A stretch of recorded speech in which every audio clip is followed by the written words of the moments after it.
با یه دونه مداد قهوه‌ای میخوایم بینیمون رو کانتور کنیم. به این صورت که شما یه هلال میکشید روی بینیتون، یه خط میکشید زیر نوک بینیتون، این هلاله رو به این خط وصل میکنید. 2 تا خط باریک هم میکشید روی تیغه بینیتون به این صورت. اگه میخواید بینیتون بلندتر شه این خط رو ادامه میدید به بالا به این صورت.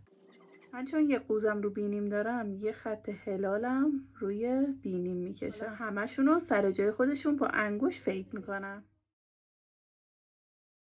حالا با کانسیلرمون اینجا و اینجا روشنش میکنیم.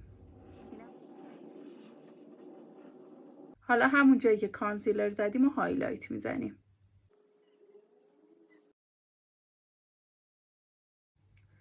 نگاه کنید چقدر خوشگل شد. هیچ وقت قدرت کانتور